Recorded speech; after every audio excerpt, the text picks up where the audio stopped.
What's up, Epic Church? My name is Isaac, and it's so good to be with you on this first Sunday of 2018. And man, what a week it's been, right? It's so cold outside, and I just hope that you're somewhere warm and comfy because we are bringing church to you today. And so if you're a parent, we have video lessons for your kids made on their level. Just head over to epic.church/epiceverywhere to see those links. And then for everyone, we would love to be praying with you and just know that you joined us today for this experience. So we created a digital connection card that we want you to check out. Just head over back to that link again, epic.church/epiceverywhere. Well, last week on New Year's Eve, we had an online experience as well. And just for fun, we asked everyone to take a picture of themselves watching the experience and then to post it on social media using the hashtags EpicEverywhere and EpicChurch. And you did. It was so fun to check out those posts. So we're actually gonna do it again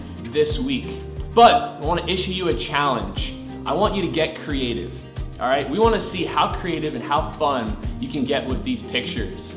All right, so the most creative and most fun pictures, we're gonna vote on it, and we're gonna give out some Starbucks gift cards, so some hot beverages to keep you warm with this winter weather.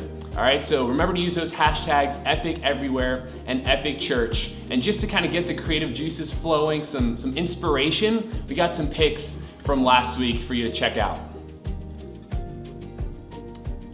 PA Super Bowl? We sure hope so. Man, I don't even know what to say about this, but that's a strong onesie game he's got going on there.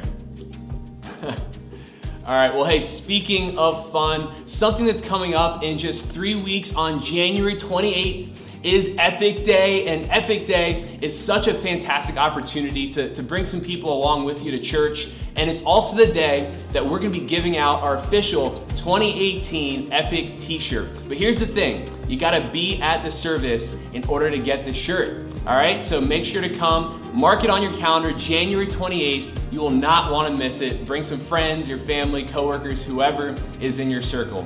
All right, well, hey, our lead pastor, Kent, is gonna talk to us about our year-end offering. I wanna say thank you real quick to everyone who did give towards that. So we're gonna hear what Pastor Kent has to say about that. Well, hey everybody. Now that we're into the new year, I wanted to circle back and give you an update on what happened with our year-end offering. In November, I asked you to begin thinking and praying about what you would give. Specifically, I asked you to give in faith for what could be, to give in a way that says that you want to be part of creating the future. And I also asked you to give sacrificially. Now that's different for different people. For some, it's $200 to $300. For others, it's $2,000 to $3,000, or maybe it's even $200,000 to $300,000. I don't know. What's important though is that it's not about the quantity of the gift as much as it's about the quality. It's about how significant of a sacrifice it was for you to give it. Anyways, I said that if we'd all do that, if we'd all give in faith and give sacrificially, that I believed it could be a miracle for our church. And I'm super glad to be able to tell you that it was. Altogether, we gave $259,000, which was the single largest offering we've ever had as a church. And that offering helped us finish the year strong, and it put us in a good position as we head into 2018. And we're believing that this will be the greatest year of growth we've ever had. And I can't wait to learn about and then share all the stories of what God does this year. It's gonna be amazing.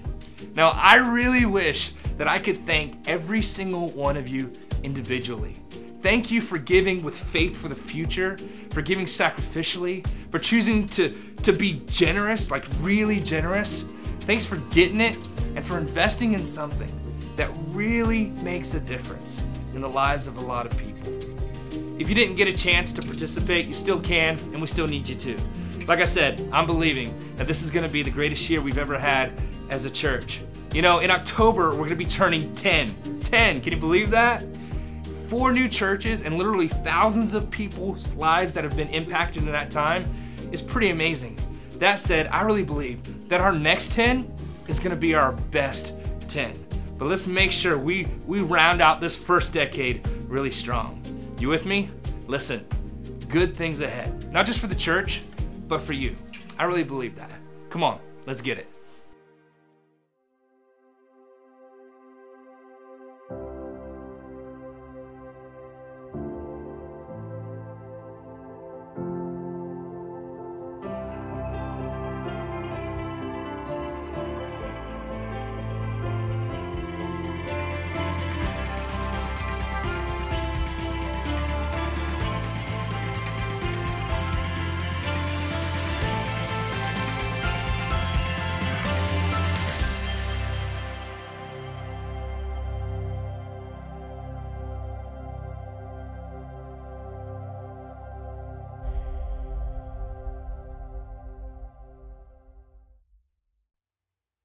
Well, hey everyone, my name is Paul. I'm one of the teaching pastors here at Epic.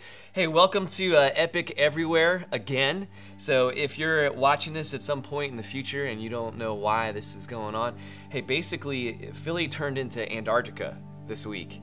So we had to change some things up, but this is gonna be really good. Happy New Year. It's 2018 now. This is gonna be awesome. And 2018, honestly, it's a big year for me especially, so there's some big things happening. So I don't talk about this too much in this arena, but hey, I'm getting married this year. So it's a big deal. 2018 is gonna be a big year for me. My fiance Carly, she's awesome, she's amazing, and we're so excited for what's going down this year. We're gonna be taking a road trip this summer. So instead of just basically me going on road trips by myself and singing at the top of my lungs, now I get to sing at the top of my lungs with someone next to me. So that's awesome. So we have a really good series here today to get started, and I'm super excited about this. I'm gonna jump right into it, all right? So I wanna start off with this question. I wanna ask you, what do you want? What do you want? So think about it for a minute. Maybe you can think about this in a couple different ways. Maybe, what do I want for my life? What do I want for 2018? If you have to hit pause right now and think about it for a couple minutes, if you want to talk to some people you're with right now and just explore that question, what do you want? What do you want?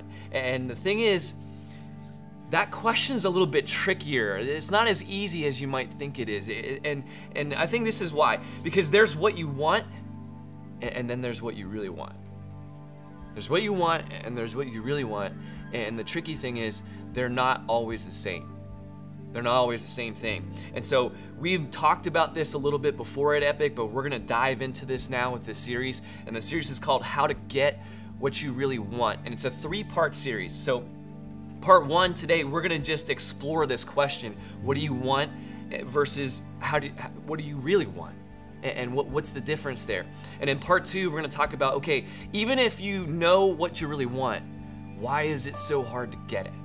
Why is it so hard to get what you really want? And in part 3, we're gonna talk about how to actually start getting what you really want. And this series, I'm so excited for this. This is for everybody. So I don't care what you believe or where you come from or anything like that. This is for everybody because we all want what we really want. And so make sure that you tune in for the entire thing. We want you to be engaged for this entire thing. Don't sit back and just watch or just listen to it or whatever. We want you to talk about it. We want you to think about it and wrestle with it. And we think that 2018 is gonna be an awesome year where maybe you can get what you really want. And so I wanna come back to this question then. What do you want? Right? And it's tricky. And so I think as you think about what you really want, there are some things that are true, even if you didn't think it directly or maybe you didn't even say it out loud. And I'll go through some of these things that I think are true, all right? So the first thing is when we talk about what we want, I know this, that we all want to do what we want to do. Like, I want to do what I want to do. And you see this with kids especially. So kids are always asking, like, do I have to do this, right? They want to do what they want to do. And I actually think kids are a great analogy or just a great way to relate for us because the truth is we're honestly all just big kids, right? We might, hopefully, we've matured a little bit. We have better impulse control. I think that we're actually just good at hiding things better than kids are, but at the end of the day, we have the same desires, the same base desires, and so we're a lot like kids. But you see this with kids, right? They want their own way. They want to do what they want to do, and they ask these things like, do I have to do this? And so I've been teaching for 9 years now. So I've been teaching 7th and 8th grade, and I've learned so much from these kids over 9 years, and I've seen this, and if you're a parent, then you've probably seen this too. I've seen this as a teacher, and this is something that I have been telling my students for a few years now. And so this thing I'm about to say, this is not for everybody, or this advice is not for everybody. I don't recommend this. So you have to have kind of the right group. Your kids got to be mature enough to start to wrestle with some of this stuff. But when my kids say to me, do I have to do this, or do we have to do this? Here's what I tell them. I say, no, you don't have to. Right? You actually don't have to do anything. And I can't make you do anything. I mean, really think about that. I can't make you, at this point, I can't make you do anything. I can't make, I'm not gonna grab your hand and make you write this out, right? I'm not gonna pry your eyes open and make you stay awake, right? So if you wanna do something, I mean, you can do it. That's up to you. I can't make you do anything. And so then we start to tease this out a little bit, so, just imagine, like, okay, let's say that you can just do whatever you want then. So you don't have to brush your teeth anymore. You don't have to listen to anything your parents say. If you want to be here in class, you just want to walk out every single day, you could do that. But then what? But then what? And the funny thing is, kids are able to start to think about this. Like, they're able to engage that and to start to understand this. And the thing is, the few times in class where someone does do whatever they want, if a kid walks out or if a kid just says something crazy, the other kids, they don't look at that kid as a hero. The kids, they see that and they can understand, like, oh, that's not a good look. Like, I see where this is going. And so you can help your kids to understand, hey, if you do whatever you want to do, down the road, you're actually going to have less options. So right now as a teenager, if you do whatever you want to do, you're going to have less options down the road. So the same thing is true for us as adults. We can do whatever we want to do, but oftentimes it leaves us with less options. And so that's why this question of what we want is actually pretty tricky. Here's something else that I know is true about what we want is this, and this is true for all of us. I want my own way. I want my own way. So back in the 1970s, Burger King came out with that slogan, have it your way. And the funny thing is, at that point, they were just scratching the surface, because now in 2017, everything is your way. You can have everything your way. You can have food your way, any products your way, any experience, you can just customize it for yourself. And the problem with this is, having it your way doesn't always lead you to exactly what you want. And I've actually found this to be true. When you get your way, you often get in your own way. Like, when you get your way, you often get in your own way. I mean, really think about this. If you've been in an argument where you've wanted something and you just said, I'm gonna have my way, I'm gonna be right no matter what, I'm just gonna bully my way through this, I'm gonna muscle my way through this, I'm gonna get what I want, I'm gonna buy that thing that I want, and a lot of times it blows up in our face. And sometimes we get in our own way relationally, and we can build up debt this way. So getting our own way doesn't always get us what we really want either. Again, this is why this is so tricky. And then here's something else that's true about what we want. Maybe you don't even know what you want, but here's what I know.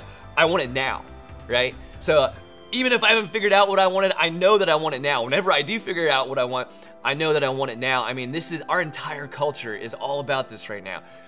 I gotta have it now. It's like one-click shopping, 2-day shipping, everything has to be immediate, right? Everything is designed for this, but you've discovered this, I've discovered this, we see this with kids all the time, that a lot of times what we want now isn't what we want later. Like, what we want now isn't what we want later. If I got what I wanted now when I was 10 years old, all I would have eaten was Fun Dip. And Fun Dip is basically, it's like a stick made of sugar that you dip into sugar, and that's all I would have eaten. I would have dentures right now talking to you if I got what I wanted when I was 10. If you got what you wanted when you were 16, think about this, you would be married to your high school crush. Let that sink in for a minute. It's not looking good. Not looking good. And I know there are a couple of you, you got married to your high school sweetheart. That's lovely. You are the beautiful and freakish exceptions. But for the most part, hey, a lot of times what we want now, we find this out, it's not what we want later. So this is tricky. And then here's the last thing that's really tricky that I want to point out. I could go on forever about this, but this is the last thing that's really tricky about what we want, that so much of our regret begins with the words I want, or I want it, right? So much of our regret begins with I want. And I'm not a person who's really big on regret, so I think if you make a mistake, you kind of dwell with it long enough where you can figure out what went wrong, learn from your mistake, and get better. But the bottom line is, there are things that we look back on and we go, that wasn't a good thing. Like that was a mistake. I shouldn't have done that.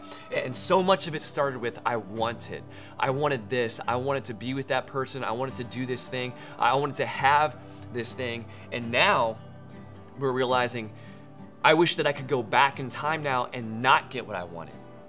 There's so many things that started with I want, and now I'm thinking, I wish I hadn't got what I wanted. And even if you're a person who says, you know, I don't dwell on the past, you know, the past is the past. Even if I could go back, I wouldn't change at this point. I would say this, at the very least, if presented with the same situation now, you would say, I've learned from that, I don't want that anymore. Or if someone came to you asking for advice in that same situation, you would say, hey, don't get that thing that you want. I've been there. Here's where it goes, because it doesn't get you what you really want. And that's what this series is about. It is addressing the trickiness of sometimes what you want doesn't actually get you what you really want. And we want to help you find out how to get what you really want. And so luckily we have some help, and so we're gonna look at some scriptures, and this is from the brother of Jesus, James, and he writes a letter to Christians, and in chapter 4 he says this. He actually asks a question. He says, what causes quarrels and fights among you, or what causes fights and quarrels among you? In James chapter 4 verse 1. And the funny thing is, his answer is basically it's what you want, the things that you want. And so he goes on and says, don't they come from your desires that battle within you? Don't they come from the desires that battle for? So don't they come from the wants that are warring inside of you? Think about this, the arguments that we have, the conflict that we have, so much of it is coming because we have things that we want and we're not getting those things that we want. And anytime that you have been gridlocked in an argument where, you know, you say this and then she says this and then you say this back and she says this and you're just kind of butting heads, the situation is this: you're not getting what you want and she is not getting what she wants. And so there's conflict that happens here. So whether this want might be a really silly thing, or it might be a really serious, legitimate thing, like, yeah, I want respect, I want love, I want whatever these things are. When we don't get what we want, we get frustrated, we get irritated, we get passive aggressive. In some way, shape, or form, it spills out of us. So when you're not getting what you want, it spills out of you, and that's what James is pointing out here. And then he goes on and he says this: you desire but do not have, or you want but you're not getting what you want. And then he says, so you kill. And you may be thinking, kill? This escalated quickly. And you're thinking, you know, okay, have I argued with people? Have I gotten a little bit irritated? Yeah, but I haven't killed anybody. But I think if you actually really think about it, if you've been driving on 76 and you want to get rid of this traffic, maybe you've thought about killing somebody. All right? But the whole point is, he's actually exaggerating. This is hyperbole. When he says you kill, it's hyperbole. While it could lead to murder, that's possible. That's not the point. I want you to think about this in terms of your relationships in your life and just kind of your world.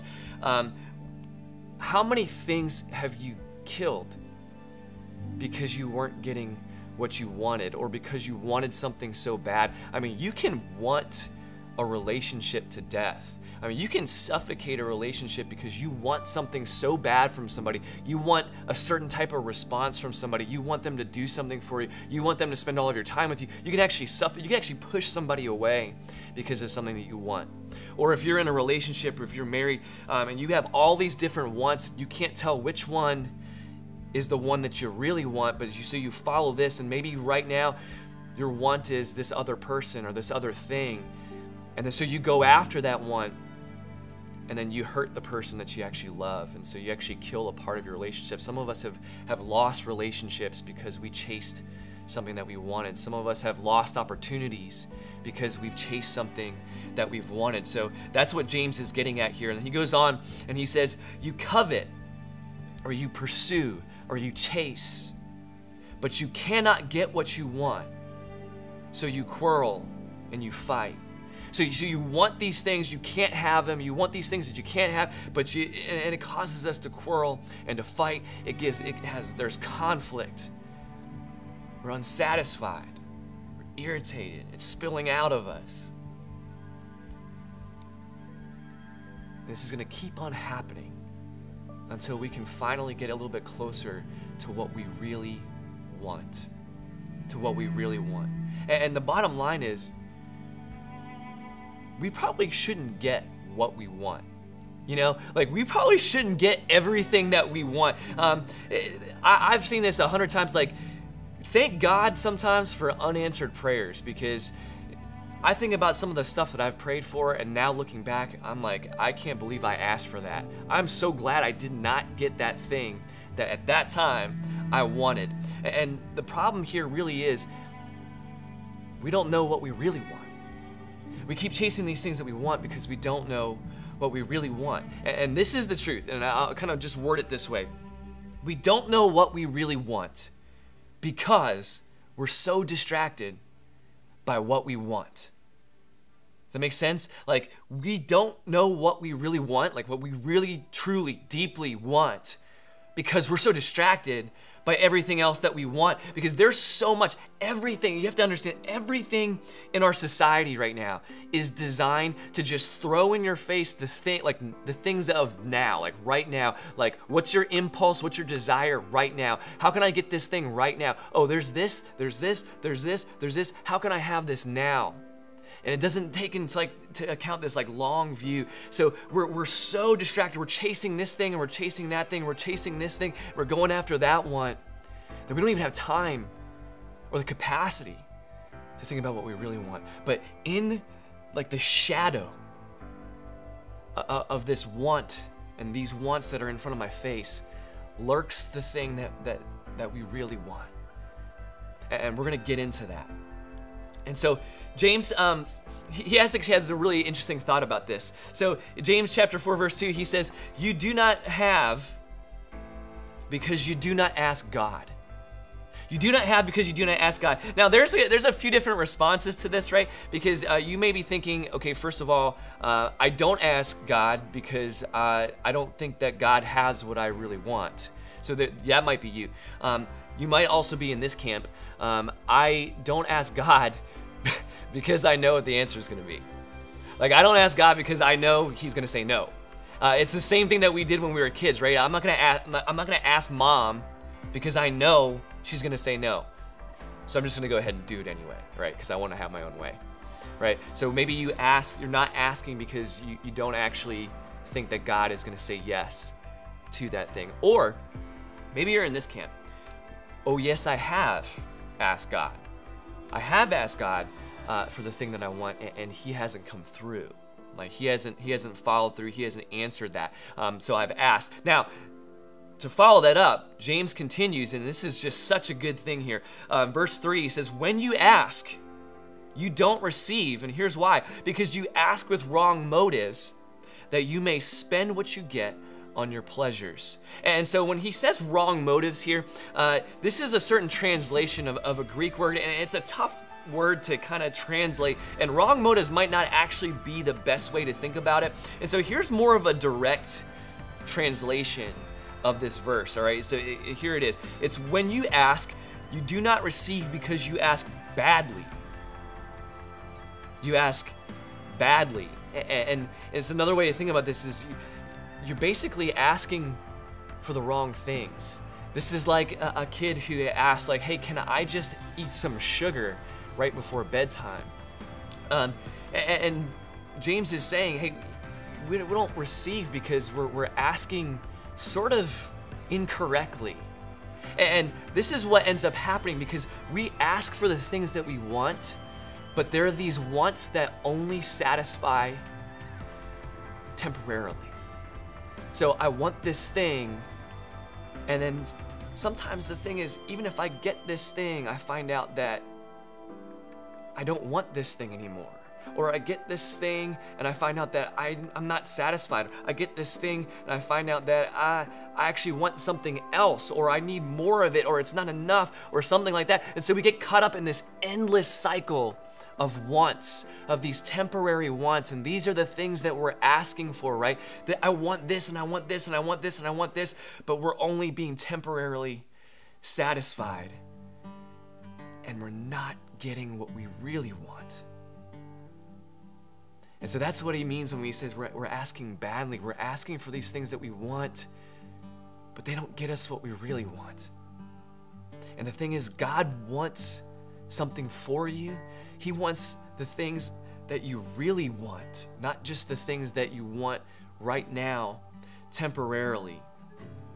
And so this is the key here. So this is what we're all leading up to in this series, and we're going to continue to explore in this series, is this thought that lurking in the shadows of what we want is what we value.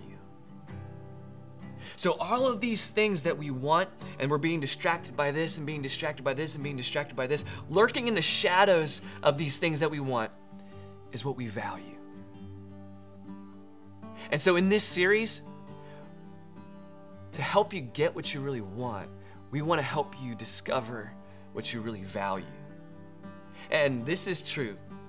You're never going to get what you really want until you discover what you really value. You're never, ever going to get what you really want until you discover what you really value. And you can spend your entire life chasing like this endless list of wants. And some of us, we have. Like, we're there right now. We've done that. We spend so much time just chasing this endless list of wants. But until you discover what you really value, you're not going to get what you really want. And that's what we want for you, to get what you really want. What actually matters, like what's actually important, that's found in what you value. And just as an example, I see this in relationships so much, right? So people think that they want this or this or this or this, but then down the road, they find out that that's not actually what they wanted. And so what I have now, for example, like what I've learned in my life and with my relationships and even with my fiance now, is that there are some things that I have now that I didn't even know that I wanted 10 years ago. I didn't even know that I wanted these things 10 years ago. And what I wanted 10 years ago is not what I want now. And so a huge turning point for me was discovering, what do I value? And then when you discover what you value, that changes the whole game. Because now, you know what's gonna be less important is a certain height. You know, when you're looking for somebody, a certain height, that's not gonna be as important, or a certain weight, or a certain hair color, or a certain salary number, right? And you can date somebody who makes all the money in the world, but if they don't share your values, you're not gonna end up with what you really want. You can date the best looking person in the world, but if they don't share your values, you're not gonna get what you really want. And so if we wanna get what we really want, we have to figure out what we really value. And that's what this series is about. And that's why I'm so excited about this, because it has such the potential to change our lives for the better, to actually lead you to what you really want. And this is for everybody. Like I was saying before, it doesn't matter what you believe, young or old, this is for every single person, that to get what you really want. Isn't that what we want? To get what we really want? And the cool thing is if you're a follower of Jesus, we're gonna take this even to another level, because it's not just even about what's really important, right? Or what we really value, but we're gonna start exploring then what's most important. Because I think that's what's gonna lead us to the best life that we can possibly have, is to ask ourselves, what is most important in life? And so as we go through this series, here's what I don't want for you. I don't want you to just kind of walk away and go, oh, this is kind of nice. And here's another thing that's true, is that nobody else can figure this out for you. All right, when you start talking about what you really value, what's really important to you, nobody else can do this work for you. I can't do this work for you. Your parents can't do this work for you. Your spouse can't do this for you. Your job can't do this for you. Your bank account can't do this for you. And certainly our society is not gonna do this for you. Our society is geared toward just distracting you with what you want right now. Nobody is gonna help you figure out what you really value and what's really important to you. You're gonna have to do this. And so to that end, we're gonna have some questions that are attached for today's session and really throughout the series that we wanna give to you. So we're gonna have those online with this message. We're also gonna have them on social media. We want you to take those questions, wrestle with them, ask yourself what's going on, explore these questions. We want you to talk about these questions. So get your friends together, ask your friends these questions. Talk about your answers to these questions with your friends. Ask your family these questions. Talk about this with your kids, with your parents, with your siblings. We want you to get in your life groups and talk about this in your life groups. So this is like the perfect thing, right? Life groups, you're doing life with these people, right? And if you're not in a life group, you can find one. They're online. You can join one. We have life groups all over the city. A lot of times they're just meeting in people's houses, but this is the time where you can get some people together and ask these questions and explore these questions. If you need to just like gather some people in your dorm, do that. But ask these questions because it's gonna be worth it, all right? It's gonna be worth it because we wanna help you figure out what you really want. And then we wanna help you figure out how to get what you really want. And as we do that through this series, I am so pumped because I think 2018 can finally be the year where so many of us start to get what we really want. All right, guys, we'll see you next time. We're so glad that you decided to join us today. And so over the next couple of weeks, we're gonna continue to build on this idea of how to get what you really want. So I encourage you to join us at one of our 4 locations for that. And also, if you didn't get a chance yet, make sure to fill out that digital connection card at epic.church/epiceverywhere. And as we head into the new year, we're so excited to see what God's gonna do through you and through our church as well. And we just love for you to be a part of that. So if you'd like to contribute financially, you can head over to the link epic.church/give. And so every single gift helps us move one step closer to fulfilling our vision, to see every person in the city know Jesus as the forgiver and leader of their life. So thanks for your generosity in this new year. Well, hey, thanks for hanging out with us today. It was such a great service. Hope you enjoyed it. And as we look ahead to next week, we're expecting to be on for services. So make sure to join us at one of our locations. But also during the week, stay in touch with us on social media through Facebook, Instagram, and Twitter. All right, guys, stay warm and have a great rest of your day.